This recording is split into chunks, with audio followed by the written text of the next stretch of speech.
I would generally suggest to people when I'm coaching people, if I get them early enough in their academic trajectory, I typically recommend that they start trying to do projects early on. So, if you're in an applied program, frequently you're going to have projects that will contribute to having a portfolio that then you can shop around for, if you're running your own practice or if you want to get hired. Um, but either way, the sooner you can get your hands on doing the work, the better, because we learn through experience, right? And you can learn all as much as you want in the programs, but doing your first research project is like really where you roll up your sleeves and start to make sense of it in many ways.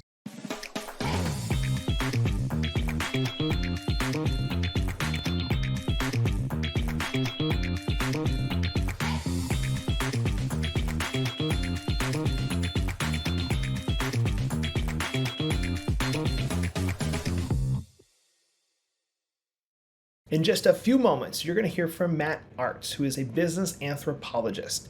And if you're like me, you're probably asking yourself, what is that? Well, lucky for you guys, we dive into that on the podcast today in just a few moments. So stay tuned for the next episode of the Finally Marketing That Works podcast. Well, hello, everybody, and welcome to another edition of the Finally Marketing That Works podcast. I'm here with another new friend, Matt, over in the Philadelphia area. Matt, how you doing today, sir? Good. How's it going, Mitchell? Super good over here, man. I know you said you just recently moved to the Philadelphia area. What do you think of it so far? Are you automatically an Eagles fan now that you moved to Philadelphia? Well, the area is good. We're having a good time. To be frank, I don't watch sports, so I can't comment on it. But we like the area. We got out of Jersey City, which we also love. But we gave up some things, picked up some others. Mainly, we picked up some space, gave up some urban attributes. But it's all good. Thanks. Cool. Well, welcome to that Philadelphia area. I would love for you to just kind of introduce yourself to the listeners. Tell them who you are, what you do, what the day-to-day life of Matt looks like, and what all those. I know you're into a lot of different things, so I'll pass it off to you to do that.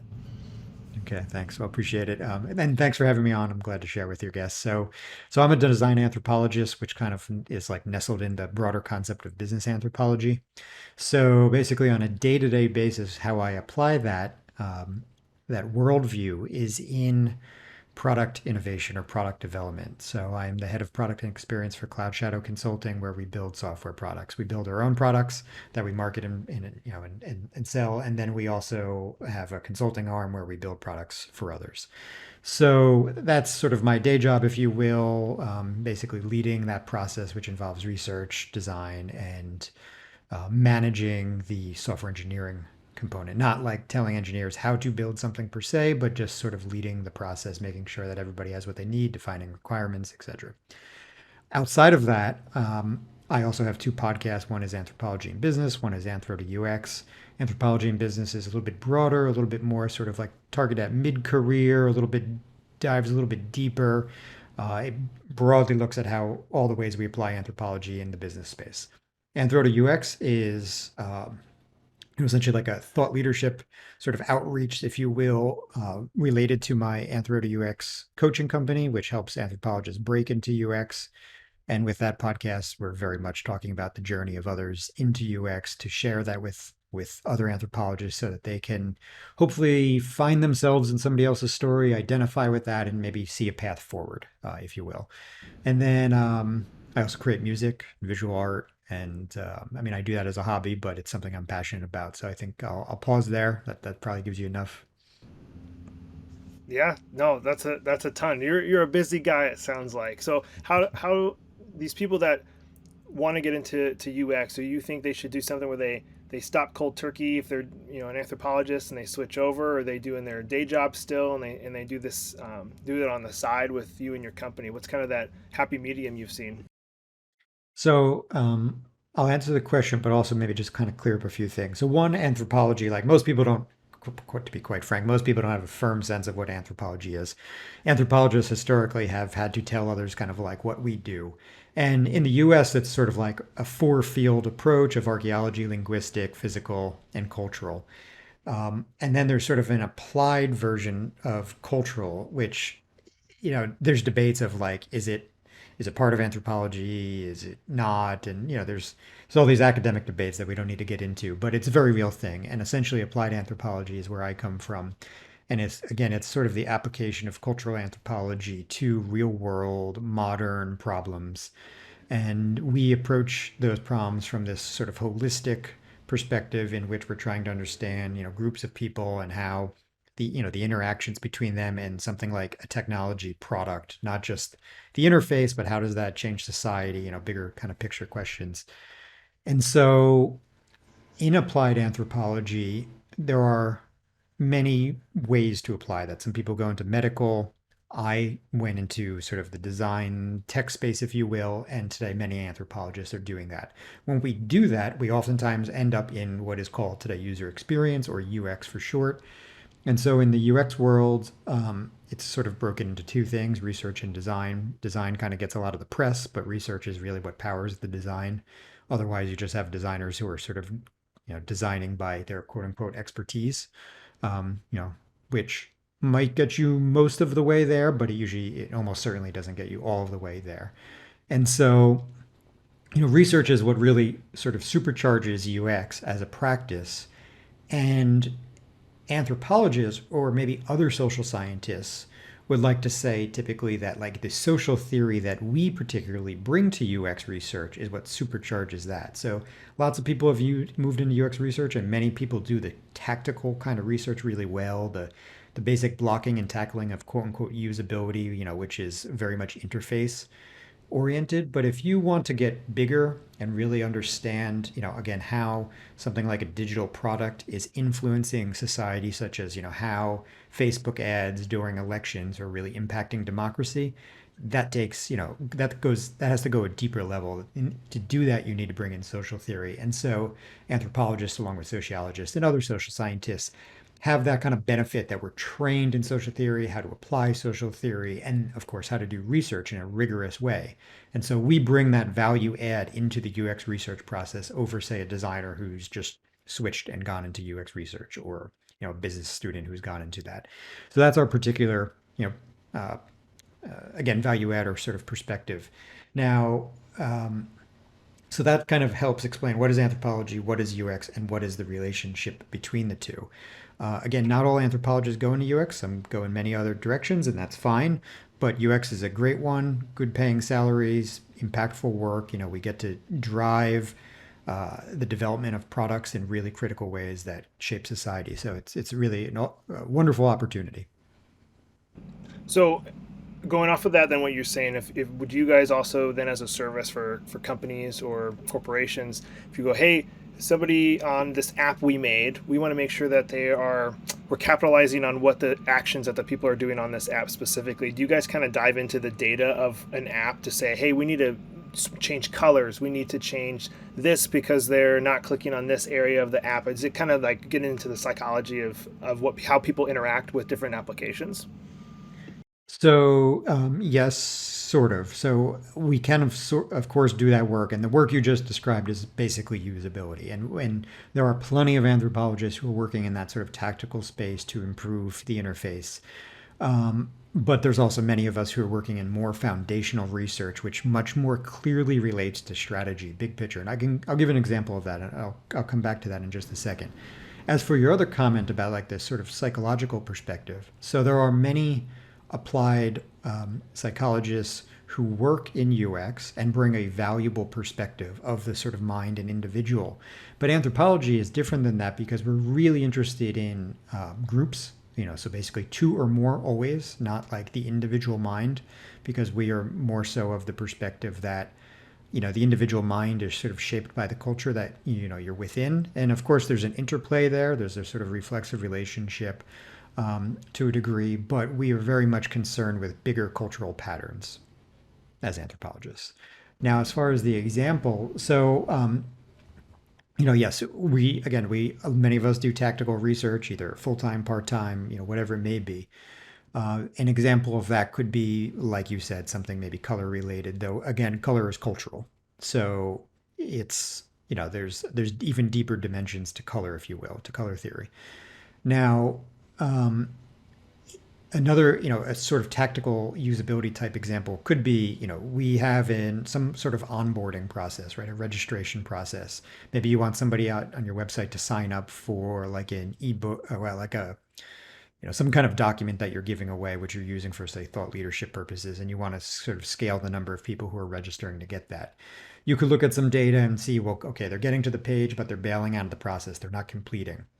So you have a signal, but you still don't know why it's happening. You might infer, well, we need to do something there and change it, but you still don't have an answer. A lot of people will just go ahead and change it and kind of tinker around, run some tests, and hope to get lucky. Depending on time, budget, just what the project is, what the potential ROI is. If you can talk to people, or better yet, even observe people, interacting with that, that sort of point that's breaking down, you can start to see what's happening. And observing is always better than talking. People very frequently will tell you one thing and they do something different. So in anthropology, we believe in observing sort of as our primary method.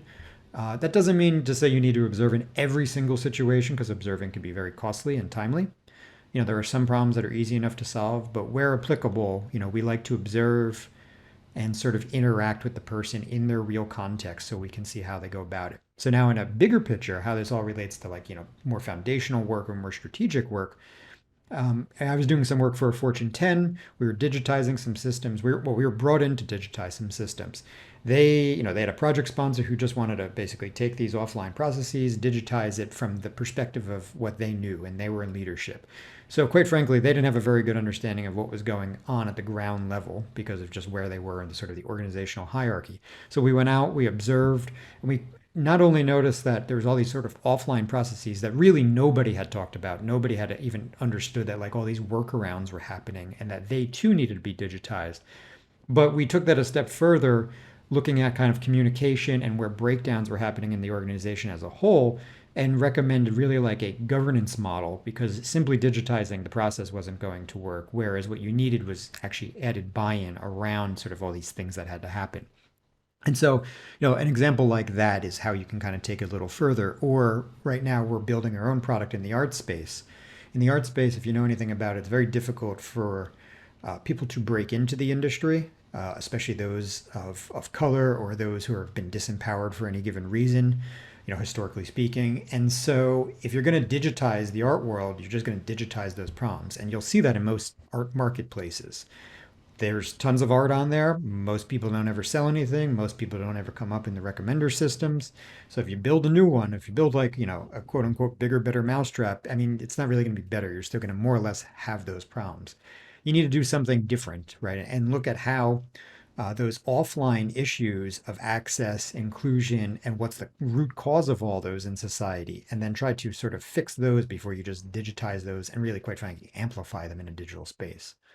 And that then leads to, then in the project we're working on, leads directly to a product vision and ultimately the strategy that really guides all of the design after that. And, it's much more than just sort of improving the overall look of the interface. So there's a lot to this. And so how does someone even, I know obviously degrees to get in this, but how do you, there's so many pieces and it's multifaceted. I feel like, how do you get into this and to begin with, and how do you have all that knowledge? Is you constantly having to read books and articles to have that in your mind, or is it kind of all from your degree that is just up there in your head of how to make those processes and design all that stuff? Well, so, well, I'll start with UX. So UX is a relatively new role in the grand scheme of IT jobs. I mean, that doesn't mean it's a few years old. It's much more. It's been around many more years than people realize, but in the grand scheme of things, compared to like software engineering, it's very, very young. So it's a maturing industry. There are really no degrees for UX at this point in time. I mean, things are starting to pop up. There's courses, there's maybe specializations within programs, but you don't really see like dedicated higher education programs for the most part. There's things that are related, like human computer interaction at Carnegie Mellon, which is a wonderful program. And there's sort of adjacent things from the earlier days of UX when it was called things like human computer interaction. Arguably, UX has sort of taken sucked in HCI and expanded on it a bit. But so there's not really a track for most people to kind of go and get like schooled in a deep way yet, but that's coming rapidly. There's plenty of educational institutions that are bringing again courses or tracks or specializations, and that process is starting. Even myself, I teach, and so I've been proposing those courses at various institutions, and now have some that are running. So that will sort of fix itself over time. But a UX course, depending on how it's structured, may or may not really go into like deeply into social theory, and may not be as rigorous, depending on how it's taught. If you want something like that, you can certainly go to for an anthropology degree, whether it's a good program at the master's level. I went to UNT, which is an explicitly applied anthropology program meant to teach people in these kind of skills to come out and work in the business world, or a PhD program, which is typically going to be in cultural anthropology. There's no real applied anthropology PhD programs because like the nature of doing applied work is different than what a PhD is sort of structured for.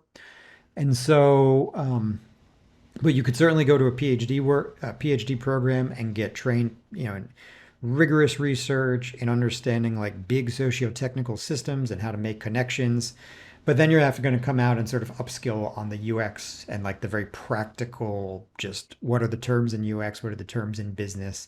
So there's no one great path, but certainly getting an anthropological degree or even a sociology degree, a psychology degree, they're all valuable from their own perspectives. And then combining that with some good UX training along the way will serve you well. I mean, there's still business skills you need. There are still uh, basic things about software engineering and design that would be helpful, but that will at least put you in a good place.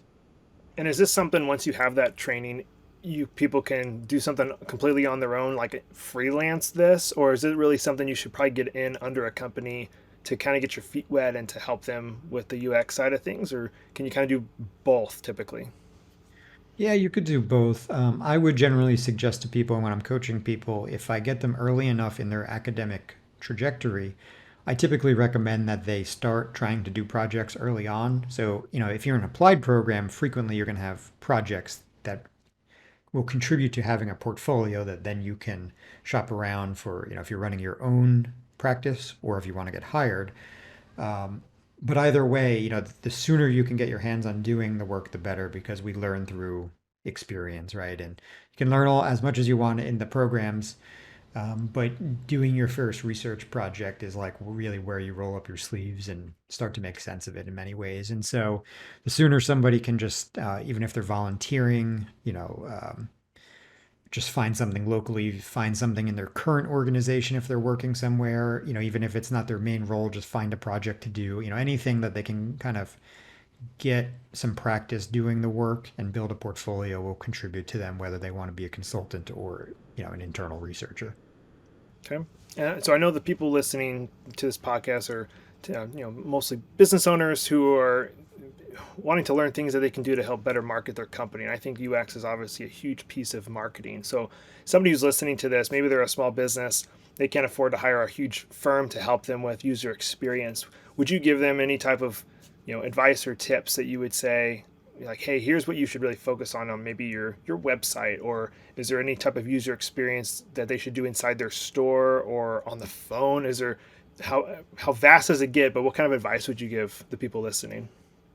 Well, so I don't think it would be fair to tell anybody that they should do one particular thing, like, say, their website or whatever it may be. What I think I would recommend is to sort of approach things like an anthropologist, even if you are not trained as one. So um, try to approach, with a very open mind, check your bias to the best of your ability at the door, observe as much as possible, look for the patterns in that. Don't just go off of your sort of quote unquote expert opinion, or even if you are an expert, like, quote, even if you are deemed to be an expert in your field, you are going to have biases, some of which could actually come from being an expert. And getting in the field, getting in context with your customers or your employees, whatever it may be, whatever kind of experience you wish to improve, whether that's an interface and from a UX perspective, whether that's your customer experience, whether that's your employee experience. If you really want to understand, get in context with those individuals. Think of them as humans, not as users. Observe, talk to them with an open mind, and learn from them and sort of trust what you're hearing. Our opinions, oftentimes, as we get in leadership, are sort of very distorted about like the reality on the ground. And so we need to really learn from others and then combine that with our expert opinion to sort of solve the problems. But let this sort of observational interview like approach and this sort of broad holistic vision allow you to help identify the problem space. And then from there, use your expertise to sort of solution the issue, to solution it. And correct me if I'm wrong, because one of the things we'll tell clients typically is, we handle online reviews for clients and what they get on Google or Facebook, and we from the we usually tell them it's hard for the business owner to respond to like a negative review, for instance, because they're so close to the business and it's hard to take the emotion out of it, and they're in it all day long. And so when I come in and say, hey, we'll respond to it because we don't have the emotion behind it. Same with their marketing in general. So we come in and like suggesting things on their website to change. And they're like, oh, I never thought about that, or I didn't even think of that, because they're just so close and it's hard to have that Sure. outside perspective because you're in it all day long. And it's the same thing for me in my own business. I'll have other people on my team or even family or friends. They'll say, oh, it'd be cool if you did this or made this change. And I'm like, man, thank you, because I just look at it and I see it all day long. So it's really Mhm. hard for me to critique my own stuff, but it's easy for me to critique clients' accounts. Is that kind of what you're semi talking about there too? Yeah, exactly. The as anthropologists, we're trained to sort of take an outsider perspective and at some point sort of zoom in and also sort of look at it from an insider perspective and sort of find the, kind of compare and contrast, if you will. But yeah, that you want to start with that outsider perspective first because that's really going to help uncover things that normally you just look past. Man, that's good. Um, so I know I'd mentioned this before we started chatting. So in your business, this is obviously it's not just the typical small business. So to market your business, to find people to come on board to become involved in UX, or maybe as a teaching, getting students under you. How have you gone about marketing your company to get in front of people? Is there something that's worked better than others, maybe just networking or referrals or word of mouth, or is there something? Is there something you've tried because you thought it was just the best idea and it completely flopped and it didn't do anything at all for you? I'd love to hear if there's any cool stories there. Sure. Well, so the Anthro to UX is intentionally a side business from my day job. But what I did there is start a podcast to basically help others. But of course, it's also, a marketing tool. And it does make people aware of the services. And that has been the largest funnel. Aside from that, referrals, and referrals are great, of course, right? If it's sort of a very warm lead. And then just networking. I find with networking, obviously in the past year, it's been online as opposed to, yeah, to in person for most of us, if not all. But I pretty much only use LinkedIn. I can be found on Twitter and other such places, but I don't use them much. In my opinion, it is hard to do all of them well as one person, especially if you have other activities going on in your life. I have my day job. I make music. I'm married. I got all these things. So I focus on one and try to do it well, as opposed to sort of being on everything and not really doing any of them well. And that's good. The was a jack of all trades, master of none. So yeah, trying to be on all of them and doing horrible at all of them instead of really good at one. And I think you're picking the best one you could be on out of all of them, anyways. I think LinkedIn for you and this specifically is going to be the best fit for you. So no, it's good. If you were to leave anybody with, I know we kind of mentioned this just a little bit ago for like advice, but if there was a couple nuggets you wanted to share with somebody who was listening, like that one big takeaway that they could leave today and go, man, I'm going to try and do that maybe with my business or personally, what will be some of those nuggets you'd want to leave them with? Well, yeah, like, the perspective that we discussed earlier is the biggest one. Um, Other than that, there's a new book by Gillian Tett, who's like lead editorial of the, I forget the exact title, maybe lead editor of the US, but basically at the Financial Times. Wonderful mind. She's great communicator. She just wrote a book, Anthrovision, which distills down the perspective we talked about today in popular terms that any business owner would make sense of. And she called uh, the 2008 2009 financial collapse before it happened because of what her background in anthropology and culture anthropology allowed her to see what was happening in the culture of Wall Street that was leading to this. And she's made a number of other important calls in her life. Attributes most of it to her anthropological skills, the way she looks at the world, and she's just written a fantastic book. Super easy to read, great examples, just a good way of describing complex topics. And so if anybody got interested in the perspective I talked about today or the type of work that we do, I think her book will help summarize and crystallize all of that. So it's a unofficial plug for her. All right, fantastic. And before I let you go, I'd love if you're, I know there's, certain things you probably can't share because it's client related. Is there any like super cool story or a win you can share of like, man, we had this client we were working with and this was happening, but we did this thing related to what we know, UX, and it tripled their business and it did this instead. Any really fun, I'm sure you got some really cool ones, but anything you're able to share with the audience without obviously a ton of specifics, probably. Yeah, sure. I mean, there's an example I give that is super simple and it almost seems crazy. Um, I will use it without, of course, dollar figures attached to it. But we at one point took over a client. They had a website, they had an e-commerce site. For a particular, they are a vendor of a very, very large apparel company, one of the largest in the world. They were one of the original vendors for them, or resellers, I guess. And they had a special agreement as a result of that. Because of that special agreement, they weren't able to show the pricing on the website because the pricing was very competitive compared to what most other people had. So when we took over this account, one of the main problems was they weren't selling anything. Basically, nobody knew. Basically they just weren't. They couldn't understand why. They worked with other client companies. They just couldn't figure it out. And all we did was use a method from sort of UX, but it really is like sort of has its grounding in anthropology. In UX, it's called contextual inquiry.